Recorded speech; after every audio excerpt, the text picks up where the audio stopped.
സ്നേഹം, ദിവ്യസ്നേഹം, സ്നേഹം, ദിവ്യസ്നേഹം. ശ്രദ്ധിക്കുക, ഈ ദിവസം ഒരു ചോദ്യം ചോദിക്കട്ടെ. നമ്മുടെ ദൈവം നാം എന്തു ചെയ്താലാണ് സന്തോഷിക്കുന്നത്? നിങ്ങളോടാണ് ഞാൻ ചോദിക്കുന്നത്. ദൈവത്തെ സന്തോഷിപ്പിക്കണമെന്ന് ആഗ്രഹമുള്ളവരെല്ലാം തന്നെ ഹല്ലേലൂയ പറയുക. ശരി, ദൈവത്തെ സന്തോഷിപ്പിക്കണമെങ്കിൽ നാം എന്തു ചെയ്യണം? എന്തു ചെയ്യണം? പ്രാർത്ഥിച്ചാൽ ദൈവത്തിന് സന്തോഷമാകുമോ? ദൈവത്തോട് അപേക്ഷിച്ചാൽ ദൈവം സന്തോഷിക്കുമോ? ദൈവത്തെ ആരാധിച്ചാൽ അവൻ സന്തോഷിക്കുമോ? എന്താണ്? അവന്റെ ഇഷ്ടമനുസരിച്ചു കൊണ്ട് ജീവിച്ച നിങ്ങളുടെ കയ്യിൽ നല്ല നല്ല ഉത്തരങ്ങളുണ്ടല്ലോ. ദൈവത്തെ എങ്ങനെ സന്തോഷിപ്പിക്കണമെന്ന് നിങ്ങൾക്ക് നന്നായി അറിയാം. ഈ ലോകമനുഷ്യരെ സന്തോഷിപ്പിക്കുന്നതിന് വേണ്ടി നാം ഒരുപാട് കഷ്ടം അനുഭവിക്കുന്നുണ്ട്.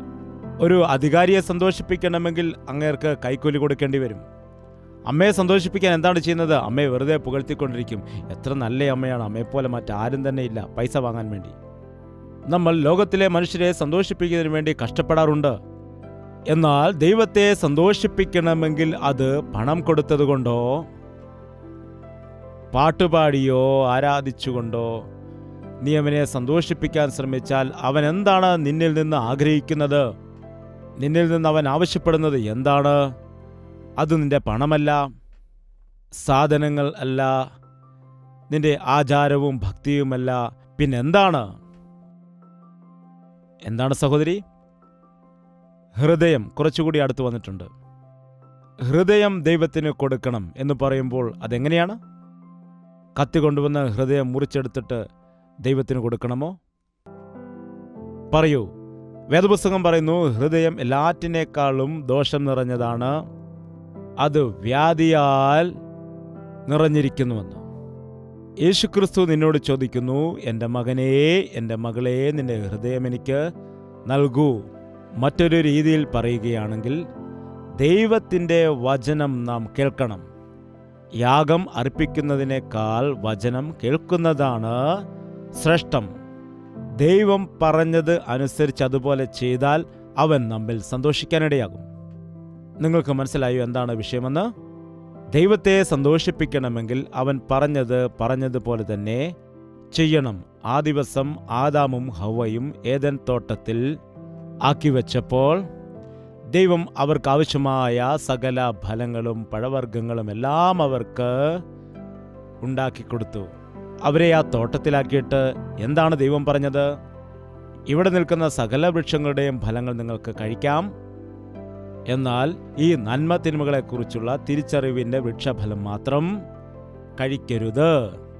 ഇത് തിന്നുന്ന നാളിൽ നിങ്ങൾ തീർച്ചയായും മരിച്ചു പോകും. ഒരു കാര്യം മാത്രമാണ് പറഞ്ഞത്. ഇപ്പോഴാണ് 10 കൽപ്പനകൾ, ഒരുപാട് ഉപദേശങ്ങളുണ്ട്. അന്ന് ഒരു വാക്ക് മാത്രമാണ് പറഞ്ഞത്. നിങ്ങളിവിടെ നിൽക്കുന്ന ഏത് വൃക്ഷത്തിൻ്റെ ഫലം നിങ്ങൾ ഇഷ്ടം പോലെ കഴിച്ചാലും ഒരു കുഴപ്പമില്ല, എന്നാൽ നിങ്ങൾ ഈ വൃക്ഷത്തിൻ്റെ ഫലം മാത്രം തിന്നരുത്. അപ്പോൾ ഈ ആദാമും ഹവ്വയും എന്താണ് ചെയ്തത്? അറിയില്ലേ? എന്താണ് ചെയ്തത്? എന്താണ് അവർ ഭക്ഷിച്ചത്? എല്ലാ ഫലവും കഴിച്ചോ? തിന്നരുതെന്ന് കൽപ്പിച്ചതായ പഴം തിന്നു. അതുകൊണ്ട് എന്ത് സംഭവിച്ചു? കൽപ്പന ലംഘനം എന്നുള്ള പാപത്തിന് ഇരയായിട്ട് മാറി. അന്നു മുതൽ ഇന്ന് വരെയും മനുഷ്യന്റെ ബുദ്ധി എന്താണ്? ദൈവം എന്താണോ അരുത് എന്ന് പറയുന്നത് അതുതന്നെ ചെയ്യും. ഏത് ചെയ്യണമെന്ന് പറയുന്നുവോ അത് ചെയ്യില്ല. മദ്യം കുടിക്കാൻ പാടില്ല എന്ന് പറയുമ്പോൾ മനുഷ്യൻ എന്താണ് ചെയ്യുന്നത്? എൻ്റെ ഇഷ്ടം. മോഷ്ടിക്കരുത്. അപ്പോൾ മനുഷ്യൻ എന്ത് ചെയ്യും? മോഷ്ടിക്കുകയില്ലേ ആളുകൾ? എന്താണ്? മാതാപിതാക്കൾ ഒരുപാട് തവണ മക്കളെ അനുസരണക്കേടാണ് പഠിപ്പിക്കുന്നത്. കാരണം നമ്മുടേത് പഴയ ആദാമിൻ്റെ സ്വഭാവമാണ്, വീണുപോയ ആദാമിൻ്റെ സ്വഭാവം. എന്തുകൊണ്ടാണ് ദൈവം ആ വൃക്ഷം അവിടെ തന്നെ നട്ടത്? പിന്നെന്തിനാണ് തിന്നരുതെന്ന് പറഞ്ഞത് എന്ന് പറഞ്ഞ് തർക്കിക്കുന്ന ആളുകളുമുണ്ട്. റോഡിൽ കൂടി പോകുമ്പോൾ നമ്മൾക്കറിയാം, പോലീസ് ആ സ്റ്റോപ്പ് പറയും. ഇപ്പോൾ അർജന്റായിട്ട് പോകുമ്പോൾ എന്തുകൊണ്ടാണ് ഈ സ്റ്റോപ്പ് ബോർഡ് പിടിച്ചത്? എൻ്റെ ഇഷ്ടമാണ് എന്ന് പറഞ്ഞ് പോവുകയാണെങ്കിൽ എന്ത് സംഭവിക്കും? എന്താണ് സംഭവിക്കുന്നത്?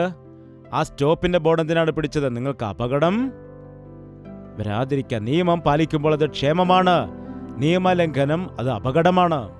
ഒരു നിമിഷം ശ്രദ്ധിക്കുക. നിങ്ങളുടെ ജീവിതത്തിൽ നിങ്ങൾ ഇന്നുവരെയും വേദപുസ്തകം വായിക്കുന്നവരാണ് എങ്കിൽ വേദപുസ്തകത്തിൽ പറയുന്ന ഏതെല്ലാം വചനങ്ങളിൽ നിങ്ങൾ അനുസരണക്കേട് കാണിക്കുന്നു? ഏതെല്ലാം വിഷയങ്ങളിൽ ദൈവത്തിൻ്റെ വാക്ക് കേൾക്കാതെ നിങ്ങളുടെ സ്വന്തം ഇഷ്ടം പ്രവർത്തിക്കുന്നു? എത്രയോ വിഷയങ്ങളിൽ ദൈവത്തെ ദുഃഖിപ്പിച്ചുകൊണ്ട് നമ്മുടെ സ്വന്തം വഴിയെ പോകുന്നുണ്ട്. പാപത്തിൻ്റെ നിർവചനം ഇതാണ്: നിങ്ങളുടെ സ്വന്തം ഇഷ്ടം നിറവേറ്റിക്കൊണ്ട് ദൈവത്തിൻ്റെ ഇഷ്ടം അനുസരിക്കാതെ ഇരിക്കുന്നതാണ്. അനുസരണം എന്നത് നാം പഠിക്കേണ്ടതാണ്. അനുസരണക്കേട് നാം പഠിക്കേണ്ട ആവശ്യം ഇല്ല, അത് സ്വാഭാവികമായും നമ്മളിലുണ്ട്. എന്നാൽ അനുസരണം നാം പഠിക്കേണ്ടതാണ്.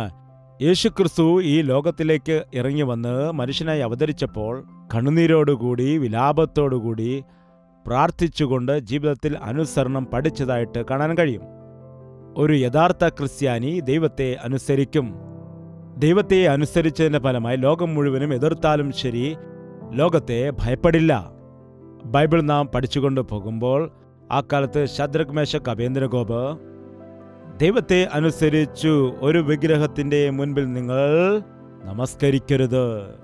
രാജാവിൻ്റെ വലിയൊരു വിഗ്രഹം നിർമ്മിച്ചിട്ട് ലോകക്കാരോടെല്ലാവരും പറഞ്ഞു, പ്രജകളെല്ലാം അതിനെ നമസ്കരിക്കണമെന്ന്, ഇല്ലെങ്കിൽ അഗ്നികുണ്ഡത്തിൽ എറിഞ്ഞുകളയും എന്ന് കൽപ്പന പുറപ്പെടുവിച്ചു. ശദ്രക്, മേശക്, അബേദ്നെഗോ ദൈവത്തെ അനുസരിച്ചോ അതോ രാജാവിനെ അനുസരിച്ചോ? ദൈവത്തെ അനുസരിച്ചു. അനുസരിച്ചതുകൊണ്ട് ദൈവത്തിൻ്റെ നാമത്തിനെ മഹത്വപ്പെടുത്തുവാനിടയായി. 30 ദിവസം ആരും പ്രാർത്ഥന ചെയ്യുവാൻ പാടില്ല എന്ന നിയമം കൊണ്ടുവന്നു. എന്നാൽ ദാനിയേൽ പതിവ് പോലെ ദിവസവും 3 നേരം മുഴങ്കാൽ മടക്കി പ്രാർത്ഥന ചെയ്തു. അതുകൊണ്ട് ദാനിയേലിന്റെ ദൈവമാണ് യഥാർത്ഥ ദൈവമെന്ന് ആ അന്യരാജാവ് രാജ്യം മുഴുവനും പ്രസ്താവിച്ചു. ഈ ദിവസം ക്രിസ്ത്യാനികളായിരിക്കുന്ന നാം ദൈവത്തിൻ്റെ നാമത്തെ മഹത്വപ്പെടുത്തുന്നുണ്ടോ? ദൈവത്തെ അനുസരിക്കുന്നുണ്ടോ? ക്രിസ്ത്യാനികളായ മാതാപിതാക്കൾ നിങ്ങളുടെ മക്കൾക്ക് ദൈവത്തെ അനുസരിക്കണമെന്നുള്ള പാഠങ്ങൾ പഠിപ്പിച്ചു കൊടുക്കുന്നുണ്ടോ? ഇത് വളരെ പ്രധാനപ്പെട്ട വിഷയമാണ്. അനുസരിക്കാത്തവർക്ക് അനുഗ്രഹം ഇല്ല. അനുസരിക്കുന്നവർ വളരാനിടയാകും. ദൈവത്തിൻ്റെ വചനം അനുസരിച്ച ആരും തന്നെ ദരിദ്രരായിട്ടില്ല, നിർഭാഗ്യവാന്മാരായിട്ടില്ല. എന്നാൽ ദൈവത്തിൻ്റെ വചനത്തെ തള്ളിക്കളഞ്ഞവർ അവരുടെ ജീവിതം മുഴുവനും നശിക്കാനിടയായി. ദൈവത്തിൻ്റെ വാക്ക് എന്ന് നമ്മൾ പറയുന്നല്ലോ, ആ ദൈവത്തിൻ്റെ വാക്ക് എവിടെയാണുള്ളത്? ഇതാ വിശുദ്ധ വേദപുസ്തകത്തിലുണ്ട്. അതുകൊണ്ടാണ് എല്ലാ ക്രിസ്ത്യാനികളും വേദപുസ്തകത്തെ എന്തു ചെയ്യണം? വായിക്കേണ്ടതാണ്. വെറുതെ വായിക്കുകയല്ല, നാമമാത്രമായി വായിക്കുകയല്ല. ദുഷ്ടന്മാരുടെ ആലോചന പ്രകാരം നടക്കാതെയും പാപികളുടെ വഴിയിൽ നിൽക്കാതെയും പരിഹാസികളുടെ ഇരിപ്പിടത്തിൽ ഇരിക്കാതെയും യഹോവയുടെ ന്യായപ്രമാണത്തിൽ സന്തോഷിച്ച് അവൻ്റെ ന്യായപ്രമാണത്തെ രാപ്പകൽ ധ്യാനിക്കുന്നവൻ. ധ്യാനിക്കുക എന്ന് പറയുമ്പോൾ വായിക്കുകയല്ല, വായിച്ചതിനെ ഹൃദയത്തിൽ ഗ്രഹിച്ച് ചിന്തിക്കുന്നതാണ്. ഇന്നു ക്രിസ്ത്യാനികളായിരിക്കുന്നതായ അനേകം ആളുകളും എന്തുകൊണ്ട് ഇപ്പോഴും ദാരിദ്ര്യത്തിലാകുന്നു? എന്തുകൊണ്ട് പലരും മദ്യപിക്കുന്നു? എന്തുകൊണ്ട് അവർ കടബാധ്യതയിലായിരിക്കുന്നു? എന്തുകൊണ്ട് കഷ്ടതയിലായിരിക്കുന്നു? എന്തുകൊണ്ട് ഉദരഫലമില്ലാതെയിരിക്കുന്നു? എന്തുകൊണ്ടാണ് മറുതലിക്കുന്ന വ്യക്തികളായിരിക്കുന്നത്? എന്തുകൊണ്ടാണ് ജീവിതത്തിൽ ഒരു തരത്തിലുള്ള അനുഗ്രഹവും ഇല്ലാതെയിരിക്കുന്നത്? കാരണം ദൈവത്തിൻ്റെ വചനത്തെ അനുസരിക്കുന്നില്ല. നിങ്ങൾ ഇന്ന് തന്നെ തീരുമാനിക്കണം, കർത്താവേ, ഈ ദിവസം മുതൽ നിന്റെ വചനത്തെ ഞാൻ അനുസരിക്കും എന്ന് നിങ്ങൾക്ക് പൂർണ്ണ മനസ്സോടുകൂടി പറയാൻ കഴിഞ്ഞാൽ നിങ്ങളുടെ ജീവിതം മാറാനിടയാകും. നിങ്ങളിലെ ശാപമെല്ലാം അഴിഞ്ഞു പോകാനിടയാകും. നിങ്ങളുടെ ദാരിദ്ര്യം അഴിഞ്ഞു പോകാനിടയാകും. നിങ്ങളിലുള്ള ഭീതിയും ഭയവും. ഇന്ന് അനേകർക്കും ഭയമാണ്. ഇന്ന് അനേകം കുടുംബങ്ങളും താറുമാറായി പോകുന്ന അവസ്ഥയാണ്. ദൈവത്തെ അനുസരിക്കില്ല, മറ്റുള്ളവരെ അനുസരിക്കില്ല. അതുകൊണ്ട് പോലീസ് കേസ്, കോടതിയിലെ കേസുകൾ. എത്രയോ ഭാര്യാഭർത്താക്കന്മാർ ഇന്ന് കലഹിച്ചിട്ട് കോടതി കയറിയിറങ്ങുന്നു. അവരാണ് നിങ്ങളുടെ കുടുംബത്തിലെ പ്രശ്നങ്ങൾ പറഞ്ഞു തീർക്കുന്നത്. നിങ്ങളുടെ കുടുംബ വിഷയങ്ങൾ എന്തുകൊണ്ട് മറ്റുള്ളവർ സംസാരിക്കുന്നു? എന്തുകൊണ്ട് നിങ്ങൾ അനുസരണയോടുകൂടി സമാധാനത്തോടെ ആയിരിക്കുന്നില്ല? നീ നിന്റെ ഭാര്യയെ സ്നേഹിക്കുക.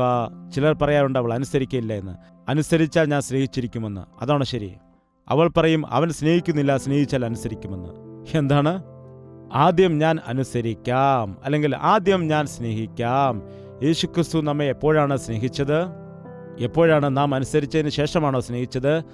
നമ്മൾ ശത്രുക്കളായിരിക്കുമ്പോൾ തന്നെ അവൻ നമ്മെ സ്നേഹിച്ചു. അവനെ അറിയാതിരുന്ന സമയത്ത്, ശത്രുവിൻ്റെ വശത്തായിരുന്നപ്പോൾ തന്നെ അവൻ നമ്മെ സ്നേഹിച്ചു. നമ്മൾ ബലഹീനരായിരുന്നപ്പോൾ തന്നെ അവൻ നമ്മെ സ്നേഹിച്ചു. ആദ്യം അവൻ നമ്മെ സ്നേഹിച്ചത് കൊണ്ടാണ് നാം ഇപ്പോൾ അവനെ സ്നേഹിക്കുന്നത്. ഈ ദിവസം ദൈവത്തെ അനുസരിക്കുവാനായിട്ട് ശീലിക്കുക. നിങ്ങൾ അനുഗ്രഹിക്കപ്പെടും. ദൈവത്തിൻ്റെ ആലോചനകൾ ഉന്നതമായതാണ്. ദൈവത്തിൻ്റെ ചിന്തകൾ ഉന്നതമായതാണ്. അവൻ നമ്മുടെ ജീവിതത്തിൽ സകലതും നന്മയ്ക്കായി വരാനാണ് ആഗ്രഹിച്ചുകൊണ്ടിരിക്കുന്നത്.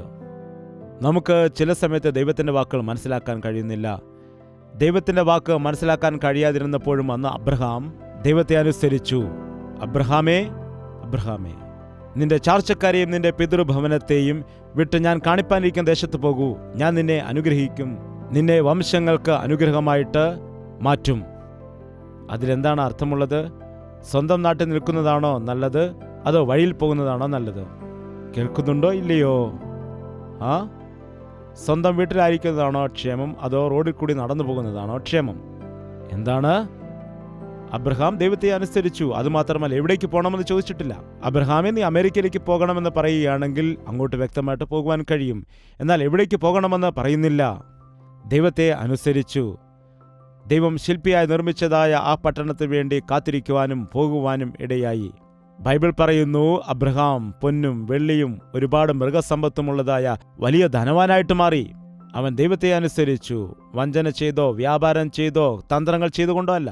ദൈവത്തെ അനുസരിച്ചപ്പോൾ, അവന്റെ വചനപ്രകാരം ജീവിച്ചപ്പോൾ ഓട്ടോമാറ്റിക്കായി അവന്റെ അനുഗ്രഹങ്ങളും മൃഗസമ്പത്തും വസ്തുവകകളും എല്ലാം ലഭിച്ചു. ദൈവത്തെ അനുസരിക്കുന്നത് ഏറ്റവും പ്രധാനമാണ്. ഈ കാലത്തുള്ള അനേകം യൗവനക്കാർക്ക് ഈ കാര്യം അറിയുകയില്ല. ദൈവത്തെ അനുസരിക്കുന്നത് അവർ ഓർക്കുന്നില്ല. മാതാപിതാക്കളെ അനുസരിക്കുന്നത് തന്നെ ബുദ്ധിമുട്ടാണ്. എന്തെങ്കിലും പറയുകയാണെങ്കിൽ നിങ്ങൾ നിങ്ങളുടെ കാര്യം നോക്കൂ എന്ന് പറയും. അതല്ലട മോനെ, നീ അങ്ങനെ ചെയ്യാൻ പാടില്ല. എനിക്കറിയാം എന്തു ചെയ്യണമെന്ന്. എന്തിനാണ് എന്നെ ജനിപ്പിച്ചതെന്ന് വരെ ചിലർ ചോദിക്കും. എന്താണ്? ദൈവം മാതാവിൻ്റെ ഉദരത്തിൽ നീ ആയിരിക്കുന്നതിന് മുൻപ് തന്നെ നിന്നെ അറിഞ്ഞു സ്നേഹിച്ച് മാതാപിതാക്കളിൽ കൂടി നീ ലോകത്തിലേക്ക് വന്ന് ജീവിക്കുമ്പോൾ എത്ര പേർ ഇന്ന് സ്വന്തം മാതാപിതാക്കളെ അനുസരിക്കുന്നുണ്ട്? പറയൂ. എൻ്റെ ഇഷ്ടമാണ്, എനിക്കറിയാമെന്ന് പറയുന്നു. നിങ്ങളുടെ കാലമല്ല ഇത് എന്ന് പറയുന്നു. സ്കൂളിൽ പോകാതിരുന്നതായ നിങ്ങൾക്കൊക്കെ എന്തറിയാം? ഞാനാണെങ്കിൽ 10ാം ക്ലാസ് 3ാം വട്ടമാണ് എഴുതുന്നത്. നോക്കൂ, 10ാം ക്ലാസ് പാസ്സായി കഴിഞ്ഞാൽ പിന്നെ ചില മക്കൾക്ക് എത്ര അഹങ്കാരമാണ്. അനുസരണം എന്നത് പഠിക്കുക. മാതാപിതാക്കളെ നിങ്ങൾ അനുസരിക്കുക. അപ്പോൾ ദൈവം നിങ്ങളെ അനുഗ്രഹിക്കും. അബ്രഹാമിൻ്റെ മകനായിരുന്ന ഇസഹാക്ക് തൻ്റെ പിതാവിനെ അനുസരിച്ചു. ദൈവം പറഞ്ഞു, നിന്റെ ഒരേയൊരു മകനായ ഇസഹാക്കിനെ കൊണ്ടുവന്ന് എനിക്ക് യാഗമർപ്പിക്കുമെന്ന്. അപ്പോൾ തന്നെ അബ്രഹാം തൻ്റെ മകനെയും ഒരു ആട്ടിൻകുട്ടിയെയും കഴുതയെയും വിറക് കെട്ടും കത്തിയും ഒക്കെ ആയിട്ട് മോറിയ പർവ്വതത്തിലേക്ക് പോവുകയാണ്. അങ്ങനെ പോകുന്ന സമയത്ത് ഇസഹാക്കിനൊരു സംശയം വന്നു. പിതാവേ, കത്തിയുണ്ട്, വിറകുണ്ട്, അപ്പോൾ യാഗം കഴിക്കാനുള്ളതായ ആടെവിടെ എന്ന് ചോദിച്ചു. അപ്പോൾ അബ്രഹാം പറഞ്ഞു, യഹോവ ഇരേ, ദൈവം കരുതിക്കൊള്ളുമെന്ന്. ഇന്നത്തെ കുട്ടികളാണെങ്കിൽ ചോദിക്കും, അപ്പനെ എന്തെങ്കിലും പ്രശ്നമുണ്ടോ? എന്താണ്? ചില കുട്ടികൾ മാതാപിതാക്കളോട് എങ്ങനെയാണ് സംസാരിക്കുന്നത് നോക്കിയിട്ടില്ലേ? നിങ്ങൾക്കെന്താണ്, എന്തെങ്കിലും ബുദ്ധിക്ക് കുഴപ്പം വല്ലതും ഉണ്ടോ എന്നാണ് ചോദിക്കുന്നത്. എന്താണ്? ദൈവം കരുതിക്കൊള്ളുമെന്നാണോ പറയുന്നത്? ആ യാഗം കഴിക്കാനുള്ള ആടില്ലാതെ എന്തിനാണ് കത്തിയും വിറകും? ആ മലമുകളിൽ ചെന്നിട്ട് പിന്നെ ആടിനെ എവിടെ തപ്പാനാണ് എന്ന് ഒരുപക്ഷെ ചോദിക്കേണ്ടതാണ്. എന്നാൽ ഇസഹാക്ക് അബ്രഹാം പറഞ്ഞപ്പോൾ മൗനമായിട്ട് നിന്നു. എൻ്റെ പിതാവ് വിശ്വസിക്കുന്ന ദൈവം വലിയ ദൈവമാണ്. ആ ദൈവം പറഞ്ഞതുപോലെ തന്നെ ചെയ്യുന്നവനാണ്. മലമുകളിൽ ചെന്നിട്ട് വിറകടുക്കി വെച്ചു. അതിനുശേഷമായിട്ട് ഇസഹാക്കിനെ ബന്ധിച്ചിട്ട് വിറകിൻ്റെ മേൽ കിടത്തി. ഇസഹാക്ക് ഒന്നും മിണ്ടിയില്ല. നമ്മളാണെങ്കിൽ ചോദിക്കും, എന്തു ചെയ്യാൻ പോവുകയാണ്? നിന്നെയാണ് ദൈവം യാഗം കഴിക്കാൻ പറഞ്ഞത്. എന്നെയാണോ? നിങ്ങളെ ഞാൻ യാഗം കഴിക്കും. നിങ്ങൾ കിടക്കൂ, ഞാൻ യാഗം കഴിക്കാം എന്ന് പറഞ്ഞേനെ. എന്നാൽ ഇസഹാക്ക്, ദൈവം എന്നെ ആശിച്ചുവോ? എന്നെ യാഗം കഴിക്കുവാൻ ഇടയാകുന്നു. ദൈവത്തെ ഞാൻ അനുസരിക്കാമെന്ന് പറഞ്ഞ് എന്നെ തന്നെ ദൈവത്തിന് സമർപ്പിക്കുന്നു എന്ന് പറഞ്ഞു. അബ്രഹാം കത്തിയുയർത്തി. അപ്പോൾ സ്വർഗത്തിൽ നിന്നൊരു ശബ്ദം കേട്ടു, അബ്രഹാമേ, നിർത്തൂ. ഇതിൽ കൂടി നീ ദൈവത്തെ ഭയപ്പെടുന്നു എന്ന് എനിക്ക് മനസ്സിലായി. അവിടെ ഒരു ആട്ടിൻകുട്ടി കിടപ്പുണ്ട് എന്ന് പറഞ്ഞു.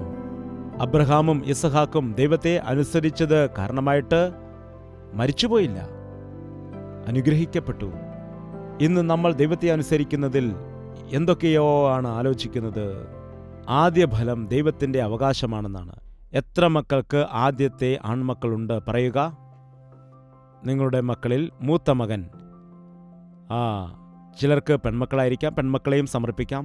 യെഫ്തായുടെ മകളെ ദൈവത്തിന് വേണ്ടി സമർപ്പിച്ചു. എത്ര പേർ മക്കളെ ദൈവവേലയ്ക്ക് കൊടുത്തിട്ടുണ്ട്? കർത്താവ് പറഞ്ഞു ആദ്യ ഫലം ദൈവത്തിനുള്ളത് എന്ന്. അതെൻ്റേതാണെന്ന്. എൻ്റെ പിതാവ് അവിശ്വാസിയായിരുന്നു, അതുപോലെ വലിയൊരു മദ്യപാനിയായിരുന്നു. മരിക്കാമെന്ന് തീരുമാനിച്ച് ആത്മഹത്യ ചെയ്യാൻ പോകുന്ന സമയത്ത് ഇതുപോലെ മീറ്റിംഗ് നടക്കുന്നത് കണ്ട് പ്രാർത്ഥിച്ചിട്ട് പോയി മരിച്ചാൽ നല്ലതാണെന്ന് പറഞ്ഞ് അങ്ങോട്ട് വന്നു. എന്നാൽ ദൈവദാസന്മാർ പ്രാർത്ഥിച്ചപ്പോൾ അത്ഭുതകരമായ അദ്ദേഹത്തിന് മാറ്റമുണ്ടായി. ആ മാനസാന്തരം ഞാൻ കണ്ണുകൊണ്ട് കണ്ടതാണ്. എനിക്ക് 18 വയസ്സേ ഉള്ളായിരുന്നു അപ്പോൾ. ആ കാലത്ത് ഞാൻ പറയുമായിരുന്നു, ദൈവവുമില്ല പിശാചുമില്ല, അതുകൊണ്ട് ആസ്വദിച്ച് തന്നെ ജീവിക്കുക എന്നായിരുന്നു. എന്നാൽ അത്ര ദുഷ്ടനായി ജീവിച്ച എൻ്റെ പിതാവ് യേശുവിനെ വിശ്വസിച്ച് മാനസാന്തരപ്പെട്ടതും ബൈബിളുമായിട്ട് ആലയത്തിൽ പോകുന്നതും മദ്യപാനവും പുകവലിയും എല്ലാം ഉപേക്ഷിച്ചുകൊണ്ട് ദൈവത്തിൽ വിശ്വസിച്ച് ജീവിക്കുന്നത് കണ്ടപ്പോൾ ഞാൻ മനസ്സിലാക്കി യേശു ജീവനുള്ള ദൈവമാണ് എന്ന്. എൻ്റെ പിതാവ് പറഞ്ഞു, നീ മാനസാന്തരപ്പെടാൻ. ഞാൻ ചോദിച്ചു, നിങ്ങളിപ്പോൾ മാനസാന്തരപ്പെട്ട് ഞാനും മാനസാന്തരപ്പെടണമോ? ഞാൻ നോക്കാമെന്ന് പറഞ്ഞു. എന്നാൽ 3 മാസത്തിനുള്ളിൽ തന്നെ എൻ്റെ ജീവിതത്തിൽ മാനസാന്തരം ഉണ്ടാകുവാനിടയായി. ഒരു ദിവസം രാത്രി കർത്താവിനെ ദർശിച്ചു. അങ്ങനെ ഞാനും മാനസാന്തരപ്പെടുവാനിടയായി. എൻ്റെ പിതാവ് എന്നോട് പറയാനിടയായി, നിന്നെക്കുറിച്ചുള്ള ദൈവത്തിൻ്റെ ഇഷ്ടം എന്താണെന്ന് നീ മനസ്സിലാക്കണമെന്ന് പറഞ്ഞു. എന്നെ ഡോക്ടറാക്കാനായിരുന്നു പിതാവിൻ്റെ ആഗ്രഹം. ഡോക്ടറായി പഠിക്കാൻ മെഡിക്കൽ കോളേജിൽ ജോയിൻ ചെയ്യാൻ ഒരുങ്ങിയിരിക്കുന്ന സമയമാണത്. എക്സാം പാസ്സായിട്ട് യൂണിവേഴ്സിറ്റിയിൽ ജോയിൻ ചെയ്യാൻ വേണ്ടി ഒരുങ്ങിയിരിക്കുന്നതായ ആ കറക്റ്റ് സമയമായിരുന്നു അത്. ഡോക്ടറാകുന്നത് അല്ല, ദൈവത്തിൻ്റെ ഇഷ്ടം എന്താണെന്ന് അറിയാൻ വേണ്ടി പ്രാർത്ഥിച്ച സമയത്ത് എൻ്റെ പിതാവിനോട് ദൈവം വ്യക്തമായി സംസാരിച്ചു, ആദ്യ ഫലം എൻ്റെ സ്വത്താണെന്ന്. പിതാവ് പറഞ്ഞു, ദൈവം ഇങ്ങനെ സംസാരിച്ചു, നീയും പ്രാർത്ഥിച്ചു നോക്കുമെന്ന്. ഞാനും പ്രാർത്ഥിക്കാനിടയായി. നിന്റെ മാതാവിൻ്റെ ഉദരത്തിലായിരുന്നപ്പോൾ തന്നെ ഞാൻ നിന്നെ നിയമിച്ചിരിക്കുന്നു.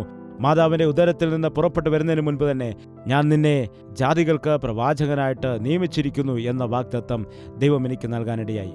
എന്നാൽ ഒരു അന്യവിശ്വാസി എന്ന നിലയിൽ ആ സമയത്ത് എൻ്റെ ജീവിതത്തിൽ ആ വചനം കേട്ടപ്പോൾ ഒന്നും മനസ്സിലായില്ല. എന്നാൽ ഞാൻ എന്താണ് ചെയ്തതെന്നറിയാമോ? ദൈവത്തെ പൂർണ്ണമായി അനുസരിച്ചു, ദൈവത്തിൻ്റെ കയ്യിൽ ഏൽപ്പിച്ചു കൊടുത്തു. അതുകൊണ്ട് ദൈവത്താൽ ഞാൻ അനുഗ്രഹിക്കപ്പെട്ടു.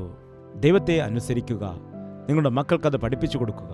ഒരുപാട് മാതാപിതാക്കൾ എന്നോട് പറയാറുണ്ട്, ചെറുപ്പത്തിലെ ഈ മകനെ ഞാൻ സമർപ്പിച്ചതാണ്, എന്നാൽ ഇവൻ ഞങ്ങളെ അനുസരിക്കുന്നില്ല, ദൈവവേല ചെയ്യില്ലെന്നാണ് പറയുന്നത്. ദൈവത്തിൽ വിശ്വസിച്ച് ജീവിക്കെങ്കിലും ചെയ്യാൻ പറയുമ്പോൾ അവൻ്റെ ഇഷ്ടമനുസരിച്ചാണ് ഇപ്പോൾ ജീവിക്കുന്നത് എന്ന് അനേകം മാതാപിതാക്കൾ എന്നോട് പറയാറുണ്ട്. മൗനിക എന്ന പേരുള്ള ഒരു മാതാവുണ്ടായിരുന്നു.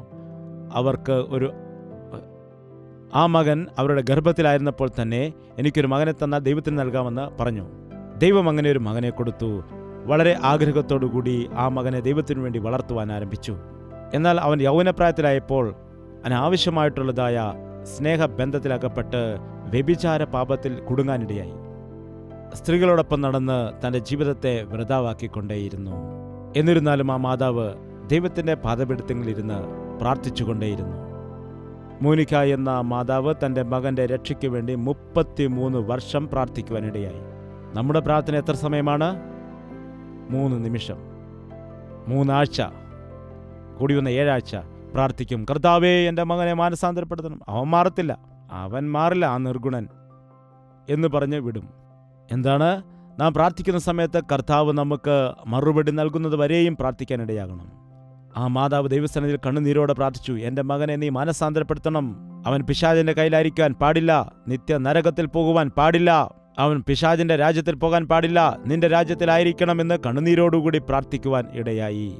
ഒരു ദിവസം അഗസ്റ്റിൻ എന്ന മനുഷ്യൻ ആ വേശ്യയുടെ ഭവനത്തിലേക്ക് പോകാൻ വേണ്ടി പുറപ്പെട്ടു. അപ്പോൾ വൈകുന്നേരം ആകുന്നതേ ഉള്ളായിരുന്നു.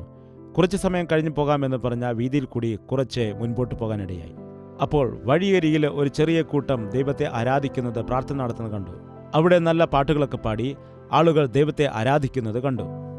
നല്ല പാട്ടാണ്, കേട്ടിട്ട് പോകാമെന്ന് പറഞ്ഞ് അവിടെ നിൽക്കുവാനിടയായി.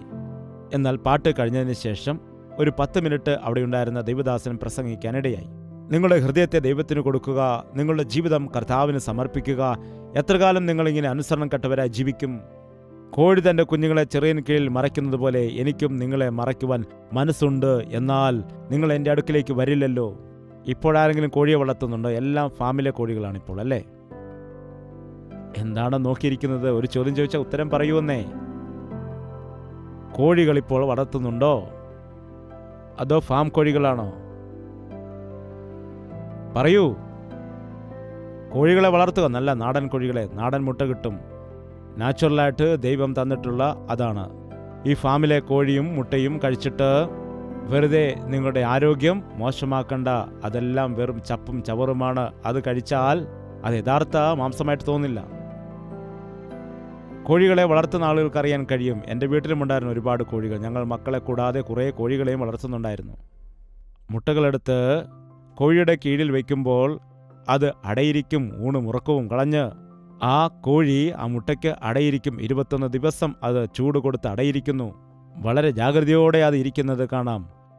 അങ്ങനെ കുറേ ദിവസങ്ങൾ കഴിഞ്ഞ് 21ാമത്തെ ദിവസം ആ മുട്ടയ്ക്കുള്ളിലുള്ളതായ കുഞ്ഞുങ്ങൾ ചൂണ്ടുകൊണ്ട് മുട്ടയുടെ തോട് പൊട്ടിച്ച് പതിയെ വെളിയിൽ വരും. വിവിധ കളറിലുള്ള എത്രയോ രസകരമാണത്, അതിൻ്റെ കലപില ശബ്ദം. പിന്നെ ആ തള്ള എന്താണ് ചെയ്യുന്നത്? ആ കുഞ്ഞുങ്ങളെല്ലാം കൂട്ടിയിട്ട് അതുമായിട്ട് വെളിയിലേക്ക് പോകും. അതിൻ്റെ തീറ്റിക്ക് ചെറിയ ചെറിയ പുഴുക്കളെയൊക്കെ ചികഞ്ഞിട്ട് കൊടുക്കും ആ കുഞ്ഞിന്. അങ്ങനെ തള്ളക്കോഴി കുഞ്ഞുങ്ങളുമായിട്ട് വെളിയിലേക്ക് വരുന്നതായ സമയത്ത് ആ തള്ളക്കോഴിയുടെ ദൃഷ്ടി എവിടെയാണെന്നറിയാമോ? എപ്പോഴും അതവിടെ നിൽക്കുമെങ്കിലും കോഴിയുടെ കണ്ണ് എങ്ങോട്ട് ആയിരിക്കുമെന്നറിയാമോ? മുകളിലേക്ക് നോക്കും. പരുന്തെങ്ങാനും വരുന്നുണ്ടോ എൻ്റെ കുഞ്ഞുങ്ങളെ റാഞ്ചിക്കൊണ്ടു പോകാൻ എന്ന് നോക്കിക്കൊണ്ടേയിരിക്കും. ആ പരുന്തിനെ ദൂരെങ്ങാണം കാണുകയാണെങ്കിൽ കോഴി എന്ത് ചെയ്യും? എന്ന് വെക്കും. കൊക്കോ എന്ന് ശബ്ദം ഉണ്ടാക്കും. അപ്പോൾ കുഞ്ഞുങ്ങളെല്ലാം എന്ത് ചെയ്യും? എവിടെയാണെങ്കിലും അവരെല്ലാം ഓടി വന്നിട്ട് തള്ളയുടെ ചെറുകിന് കീഴിൽ കയറിയിട്ട് വേണമെങ്കിൽ അവിടെ നിന്ന് പതിയെ എത്തി നോക്കും. എന്നാൽ ചില മുരട് കോഴിക്കുഞ്ഞുങ്ങളുണ്ട്, നമ്മുടെ അനുസരണമില്ലാത്ത പിള്ളേരെ പോലെ. അത് പറയും, എനിക്കിപ്പോഴാണ് പുഴുവിനെ കിട്ടിയത്, എന്തു സംഭവിച്ചാലും ഇത് തിന്നാതെ ഞാൻ വരില്ല എന്ന് പറഞ്ഞ് തീറ്റയിലേക്ക് ശ്രദ്ധ തിരിച്ചുകൊണ്ട് മാതാവിനെ അനുസരിക്കാതെ ഇരിക്കുമ്പോൾ മാതാവിൻ്റെ ശബ്ദത്തെ അവഗണിച്ചു കളയും. ഈ സമയത്ത് പരുന്ത് പെട്ടെന്ന് വന്ന് ആ കോഴിക്കുഞ്ഞിനെ എടുത്ത് റാഞ്ചിക്കൊണ്ട് പോകാനിടയാകും. ഇന്ന് എത്രയോ മക്കളെ പിശാച് തട്ടിയെടുക്കുന്നെന്ന് നിങ്ങൾക്കറിയാമോ? മാതാപിതാക്കളെ അനുസരിക്കാത്തവരെ, ദൈവവചനം അനുസരിക്കാത്തവരെ, അവൻ്റെ ചിറകിൻ്റെ കീഴിൽ ആയിരിക്കാത്തവരെ പിശാചിൻ്റെ കൈയാൽ പിടിക്കപ്പെട്ടു പോകും. അനേകം യൗവനക്കാരുടെ ജീവിതം ഇന്ന് നശിച്ചു പോകാറുണ്ട്. അവരുടെ ജീവിതം ഗതിയില്ലാത്തതാകുന്നു. യൗവന പ്രായത്തിൽ തന്നെ അനാവശ്യമായ പാപങ്ങൾക്കിടം കൊടുത്ത് അവരുടെ ആരോഗ്യം നശിപ്പിച്ച് നല്ല യൗവനപ്രായത്തിൽ തന്നെ എയ്ഡ്സിന് ഇരയായി പോകുന്ന എത്രയോ യൗവനക്കാരെ അറിയാം. അവർ വേശ്യയുടെ അരികിൽ പോകുന്നു. ചിലർ പറയും, ഒരു പ്രാവശ്യമേ പോയിട്ടുള്ളൂ എന്ന്. എനിക്ക് രോഗം വന്നു, എനിക്ക് തലയുയർത്തി നടക്കാൻ കഴിയുന്നില്ല, ഞാനിപ്പോൾ എന്താണ് ചെയ്യുന്നത് എന്ന് ചോദിക്കാറുണ്ട്. എയ്ഡ്സ് രോഗമെന്ന് പറയുമ്പോൾ നമ്മുടെ ശരീരത്തിൽ നമുക്ക് രോഗത്തെ പ്രതിരോധിക്കുന്ന ഒരു സൈന്യമുണ്ട്. നമ്മുടെ രാജ്യത്തിൽ യുദ്ധത്തിനാൾ വന്നാൽ അതിനെ എതിർക്കുവാൻ സൈന്യമുണ്ടല്ലോ. ഈ എയ്ഡ്സ് വരികയാണെങ്കിൽ എന്താണ്? നമ്മുടെ രോഗത്തെ പ്രതിരോധിക്കുന്ന ആ സൈന്യത്തിനാണ് രോഗമുണ്ടാകുന്നത്. അപ്പോൾ എന്താണ് സംഭവിക്കുന്നത്? രോഗത്തെ പ്രതിരോധിക്കുന്ന സൈന്യത്തിന് തന്നെ രോഗം ബാധിച്ചാൽ അപ്പോഴെന്താണ് ഉണ്ടാകുന്നത്? രോഗപ്രതിരോധം നടക്കില്ല. അതുകൊണ്ട് അവർക്ക് സ്കിൻ പ്രോബ്ലം വന്നാലും, അവർക്ക് ഹെഡേക്ക് വന്നാലും, ലങ്സിന് എന്തെങ്കിലും പ്രശ്നം വന്നാലും, കിഡ്നിക്ക് എന്തെങ്കിലും പ്രശ്നം വന്നാലും അത് സൗഖ്യമാക്കുന്നതിന് വേണ്ടി രോഗപ്രതിരോധ ശേഷിക്ക് ദോഷം സംഭവിച്ചിരിക്കുന്നത് കൊണ്ട് പിന്നെ നിനക്ക് ആ രോഗത്തിന് കുറവുണ്ടാകില്ല. എത്ര ഭയങ്കരമായ അവസ്ഥയാണ്. ഇന്ന് അനേകം യൗവനക്കാർ വിവാഹത്തിന് മുൻപ് തന്നെ അവിഹിത ബന്ധങ്ങളിൽ ഏർപ്പെടുന്നവരുണ്ട്. ദൈവത്തെ അനുസരിക്കുക, ദുർമാർഗത്തിൽ നിന്ന് നിങ്ങൾ ഓടിപ്പോക. വ്യഭിചാരവും ദുർമാർഗവും 2 വാക്യങ്ങളുണ്ട് ബൈബിളിൽ. വ്യഭിചാരമെന്ന് പറഞ്ഞാൽ വിവാഹം കഴിഞ്ഞതിന് ശേഷം വിവാഹ ബന്ധത്തിന് പുറത്ത് പരസ്ത്രീയുമായിട്ടോ പരപുരുഷനുമായിട്ടോ ഉള്ളതായ ബന്ധമാണ്. അത് തെറ്റായിട്ടുള്ളതായ ലൈംഗിക ബന്ധമാണ് വ്യഭിചാരം. എന്നാൽ ദുർനടപ്പ് എന്ന് പറയുമ്പോൾ വിവാഹത്തിന് മുൻപ് തന്നെ പരസ്ത്രീയുമായിട്ടോ പുരുഷനുമായിട്ടോ തെറ്റായ ബന്ധം സ്ഥാപിക്കുന്ന വ്യക്തിയാണ് ജാരത്വം ചെയ്യുന്നത്. ബൈബിളിൽ പറയുന്നു, ദുർനടപ്പ് വിട്ട് നീ ഓടിപ്പോക. പൗലോസ് തിമോത്തിയോസിനോട് പറയുന്നു, യൗവനമോഹങ്ങൾ വിട്ട് ദൈവത്തോട് കൂട്ടായ്മ അനുഷ്ഠിക്കുന്നവരുമായിട്ട് നീതിയും സമാധാനവും സ്നേഹവും അന്വേഷിക്കുക. ഇന്നെത്രയോ യൗവനക്കാർ അവരുടെ യൗവനപ്രായത്തെ നശിപ്പിച്ചു കളയുന്നുണ്ട്. വ്യഭിചാരികളെയും ദുർനടപ്പുകാരെയും വേശ്യകളെയും ദൈവം ന്യായം വിധിക്കാനിടയാകും എന്ന് ദൈവത്തിൻ്റെ വചനത്തിൽ പറയുന്നു.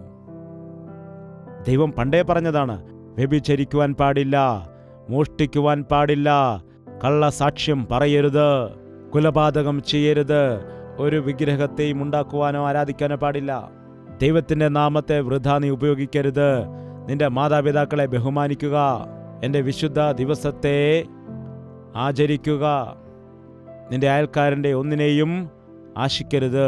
നിങ്ങളുടെ മക്കൾക്ക് ഇതെല്ലാം പഠിപ്പിച്ചു കൊടുക്കണം. ദൈവത്തിൻ്റെ വചനത്തിലെ സത്യങ്ങൾ നിങ്ങളുടെ മക്കളെ പഠിപ്പിക്കുക. നിങ്ങളുടെ മക്കൾ ദൈവത്തെ അനുസരിച്ചാൽ അവർ വലിയവരായി മാറും. അവർ മുതിർന്നു കഴിയുമ്പോൾ ആർക്കും അവരെ തെറ്റിക്കുവാൻ കഴിയില്ല, ആർക്കും അവരെ ബലഹീനപ്പെടുത്താൻ കഴിയില്ല. എല്ലാ രീതിയിലും അവർ അനുഗ്രഹിക്കപ്പെടും. ദൈവജീവിത തലകളെ വണക്കാം, നമുക്ക് പ്രാർത്ഥിക്കാം. ഇതൊരു നല്ല സമയമാണ്. കർത്താവിന് നിന്നെ തന്നെ സമർപ്പിക്കുന്ന സമയമാണിത്. എല്ലാവർക്കും ചേർന്ന് ഒരു ചെറിയ പ്രാർത്ഥന പ്രാർത്ഥിക്കാം. ദൈവത്തിൻ്റെ വചനം വിശ്വസിക്കാം, അത് നമുക്ക് നീതിയായിട്ട് മാറുന്നു. ദൈവത്തെ അനുസരിക്കാം, അത് നമുക്ക് അനുഗ്രഹമായിട്ട് മാറും. ദൈവത്തിൻ്റെ വചനം കേൾക്കാം, അപ്പോൾ നമ്മുടെ ജീവിതത്തിൽ വലിയ അത്ഭുതങ്ങൾ സംഭവിക്കും. എല്ലാവരും ഒരുമിച്ച് കർത്താവിനോട് ഇപ്രകാരം പ്രാർത്ഥിക്കുക. പ്രാർത്ഥന. പരിശുദ്ധനായ സ്നേഹമുള്ള പിതാവേ, ഈ കൂട്ടത്തിൽ വന്നിരിക്കുന്ന നിന്റെ മക്കളെ എല്ലാം ഇപ്പോൾ ഒന്ന് ദർശിക്കണമേ.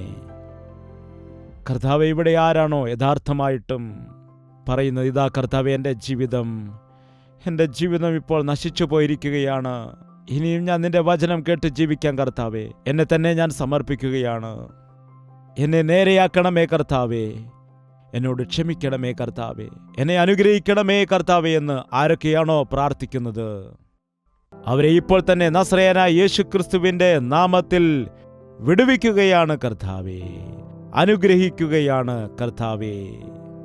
സമർപ്പണത്തോടെ നിന്നോട് പ്രാർത്ഥിക്കുന്ന എല്ലാവരും ദൈവിക അനുഗ്രഹത്തെ പ്രാപിച്ചുകൊണ്ട് പ്രശ്നത്തിൽ നിന്ന്, രോഗത്തിൽ നിന്ന്, കടബാധ്യതയിൽ നിന്ന്, ഞെരുക്കത്തിൽ നിന്ന്, ദുശീലത്തിൽ നിന്ന്, പിശാചിന്റെ തന്ത്രങ്ങളിൽ നിന്ന് വിടുവിക്കപ്പെടുവാൻ നീ സഹായിക്കുമാറാകണമേ. യൗവനക്കാരെ നിന്റെ കരങ്ങളിലേക്ക് സമർപ്പിക്കുകയാണ്. ആരും നശിച്ചു പോകുവാൻ നീ ഒരിക്കലും ആഗ്രഹിക്കുന്നില്ലല്ലോ. എല്ലാ യൗവനക്കാരെയും നീ സ്നേഹിക്കുന്നുണ്ടല്ലോ കർത്താവേ. ബാല്യകാലത്ത് നിന്റെ മുഖം ചുമക്കുന്നത് നന്നാണെന്ന് പറഞ്ഞല്ലോ. യൗവനകാലത്ത് തന്നെ നിന്റെ സൃഷ്ടാവിനെ ഓർത്തുകൊള്ളുക എന്ന് പറഞ്ഞല്ലോ. ഇവിടെ ആയിരിക്കുന്ന എല്ലാ ബാലന്മാരെയും എല്ലാ യൗവനക്കാരെയും നിന്റെ കരങ്ങളിൽ ഏൽപ്പിക്കുന്നു. മറുതലിക്കുന്നവരുടെ സ്വഭാവത്തെ എടുത്തു മാറ്റണമേ. അനുസരിക്കുവാനുള്ള മനസ്സവർക്ക് കൊടുക്കണമേ. ദൈവത്തെ അനുസരിക്കുവാൻ അവരെ സഹായിക്കുമാറാകണമേ. അവരുടെ ജീവിതങ്ങളെ നിനക്ക് സമർപ്പിച്ചുകൊണ്ട് പ്രയോജനമുള്ളവരായി തീരുവാൻ സഹായിക്കണമേ. ഇപ്പോൾ തന്നെ കടബാധ്യതയിൽ, ഞെരുക്കത്തിൽ അകപ്പെട്ടുപോയി, അനുസരണക്കേട് മൂലമുണ്ടായതായ രോഗത്തിൽ അകപ്പെട്ടുകൊണ്ട്, അതുപോലെ ക്ഷാമത്തിൽ ആയിരിക്കുന്ന നിന്റെ മക്കളെയെല്ലാം ദർശിക്കണമേ. നസറേനായ യേശുക്രിസ്തുവിന്റെ നാമത്തിൽ അവരെ വിടുവിക്കുകയാണ് കർത്താവേ. പുതിയൊരു ജീവിതം അവർക്കെല്ലാവർക്കും കൊടുക്കണമേ. ജീവിതത്തിൽ സമൃദ്ധി കൊടുക്കുമാറാകണമേ. നീ നഷ്ടമായതെല്ലാം തിരികെ കൊടുക്കുന്ന പിതാവായ ദൈവമാകുന്നുവല്ലോ. ഈ കൂട്ടായ്മയിൽ വന്നിരിക്കുന്ന നിന്റെ സകല മക്കളെയും നീ അനുഗ്രഹിക്കുമാറാകണമേ.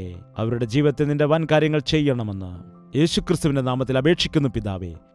നമ്മുടെ പിതാവായ ദൈവത്തിന്റെ സ്നേഹവും പുത്രനായ യേശുക്രിസ്തുവിന്റെ കൃപയും ആശ്വസിപ്പിച്ച് വഴി നടത്തുന്ന പരിശുദ്ധാത്മാവിന്റെ കൂട്ടായ്മയും സഹവാസവും നാം ഓരോരുത്തരോടും പ്രാർത്ഥിച്ച സകല വിഷയങ്ങളോടും ഇന്നു മുതൽ എന്നേക്കും ഉണ്ടായിരിക്കുമാറാകട്ടെ.